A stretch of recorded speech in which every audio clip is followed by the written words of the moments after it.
December the 2nd, 1980 was a jubilant occasion at Salisbury Airport when Tanzanian President Dr. Julius Nyerere arrived at the start of a 5-day state visit.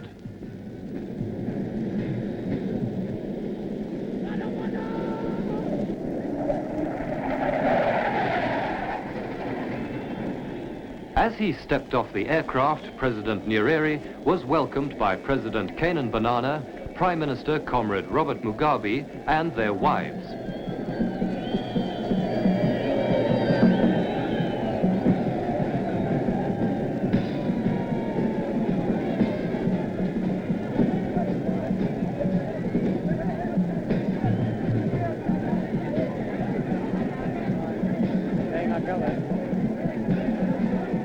After meeting cabinet ministers and other dignitaries, he was introduced to the service chiefs.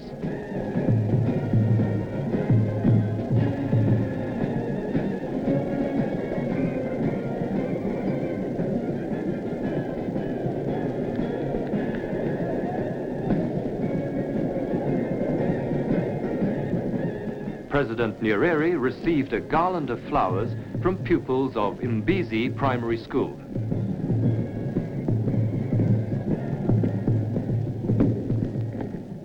As the military band played Nkosi Sikelel' Africa, a 21-gun salute was fired in honor of the visitor.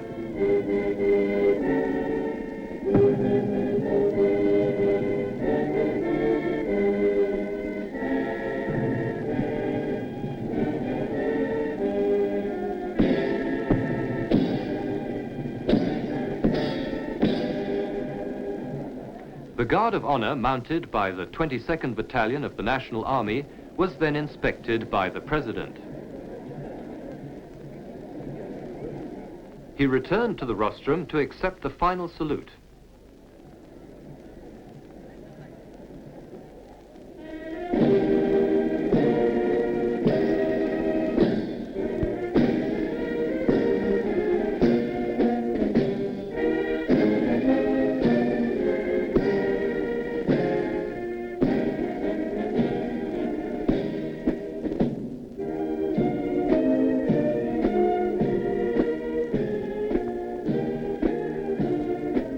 There was another fly-past by jets of the Air Force of Zimbabwe.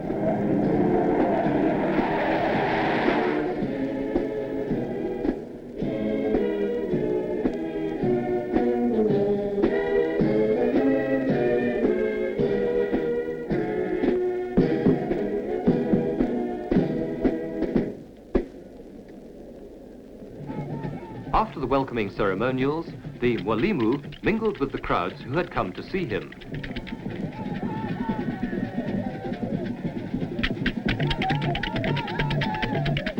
For Mwalimu, the teacher, as his compatriots affectionately call their leader, this was a visit to an extended frontier in the struggle for African liberation.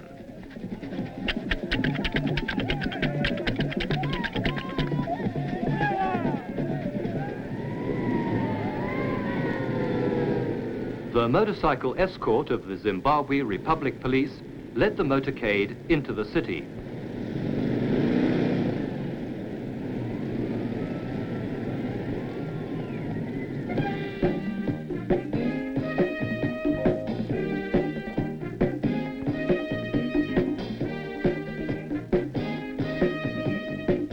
The route through the capital was lined by thousands of Zimbabweans who had come to catch a glimpse of the visiting head of state and to welcome him to Zimbabwe.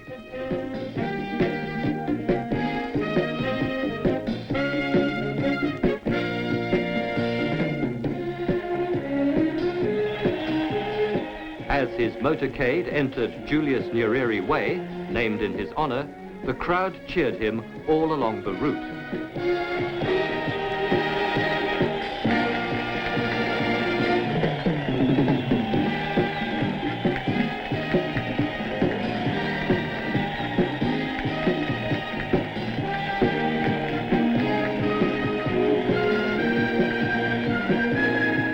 In the evening, President Banana gave a banquet for Dr. Nyerere. On behalf of the government and people of the Republic of Zimbabwe, I wish to extend to Your Excellency, Comrade Mwalimu, Your gracious lady, honorable ministers, and other government officials, a most cordial welcome to the soil of Zimbabwe. My main purpose in coming to Zimbabwe is to say thank you. Thank you to the people of Zimbabwe for their long, desperate, and finally successful struggle to achieve uhuru for themselves and this part of Africa.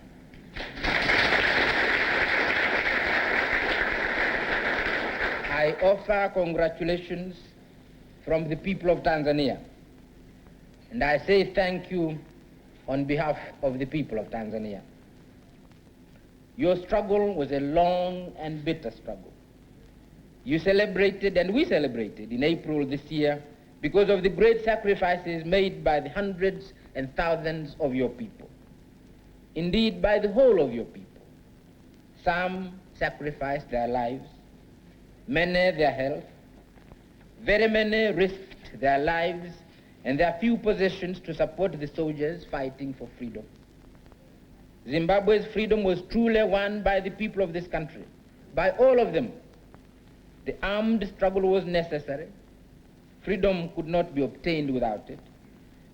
It is therefore with very great pleasure that I ask everyone present here to join me in a toast. To President Banana and the government of Zimbabwe, to the people of Zimbabwe, their welfare, their freedom, and their unity. To Zimbabwe.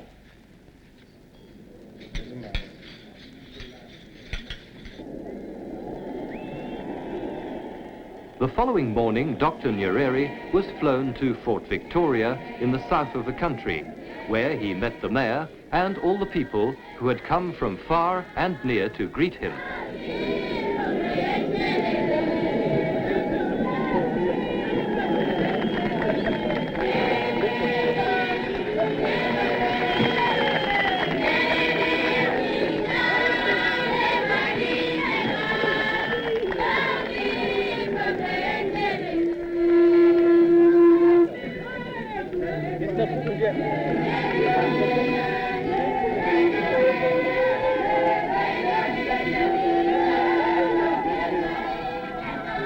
His stay was brief, for he was quickly flown on to the great Zimbabwe ruins by helicopter.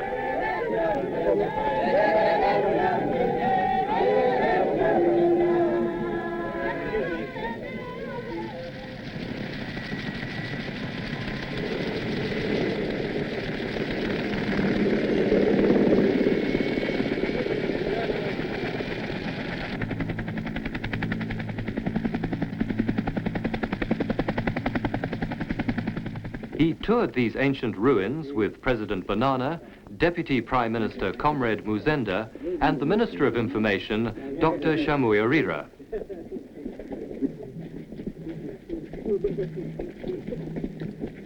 He was shown around by the director of the museum. Theories about this. It's a solid mass of stone. Dr. Caton Thompson went underneath it when she was investigating the ruins in 1928 and found it was solid right through.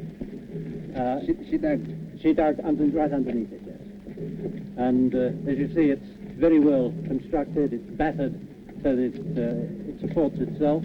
The modern theory seems to point towards that it's a representative of a grain bin, wishing for fertility of the crops. It's a possibility. I don't know. I forget. To wind up his visit, President Nyerere was entertained by a group of traditional dancers.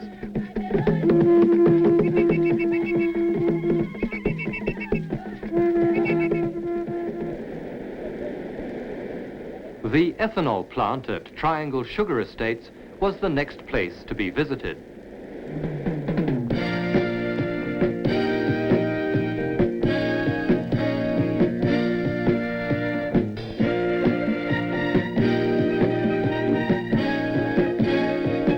Here, some of Zimbabwe's energy requirements are being met by extracting alcohol fuel from sugar.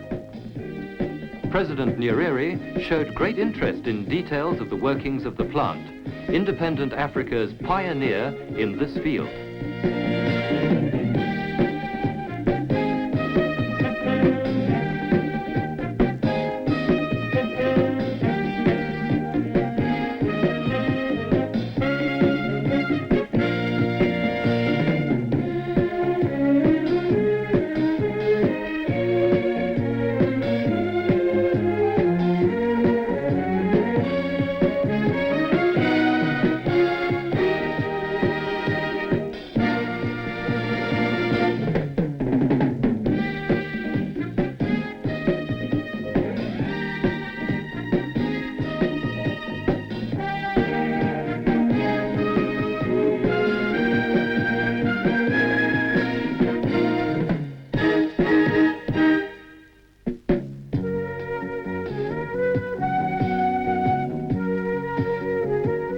As the President continued his tour of the plant, he was greeted frequently by groups of workers.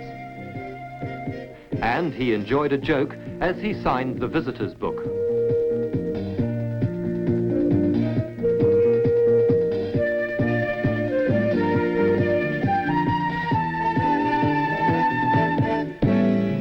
Then to Risco, the steelworks at Redcliffe, near Kwekwe in the Midlands of Zimbabwe.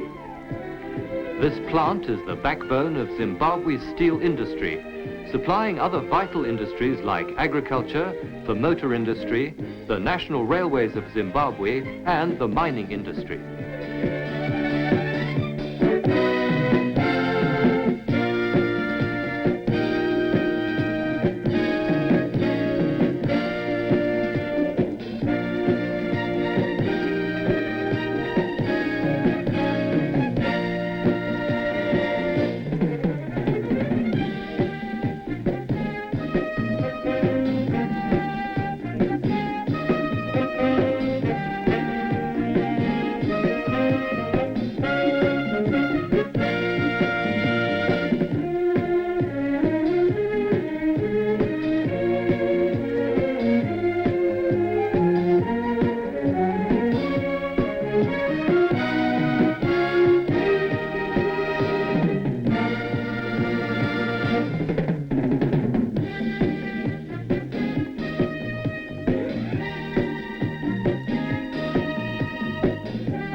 At the end of his visit to the steelworks, he was given rousing cheers by the workforce.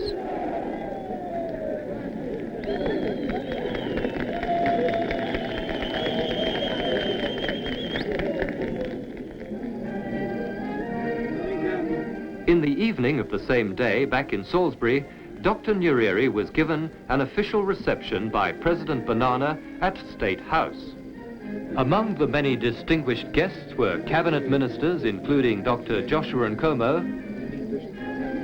heads of diplomatic missions, Prime Minister Comrade Robert Mugabe, and the Deputy Prime Minister Simon Muzenda.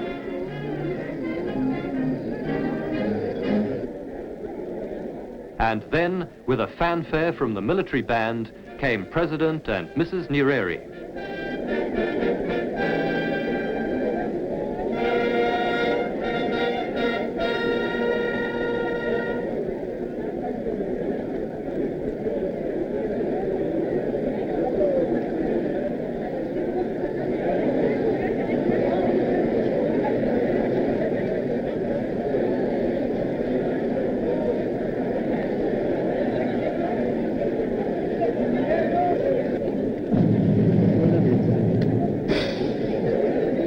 Good evening, everybody. Can I have your attention, please? May I invite you to a toast? Let us once again toast to the constant solidarity between our two peoples and countries. To Tanzania and Comrade Julius Nyerere.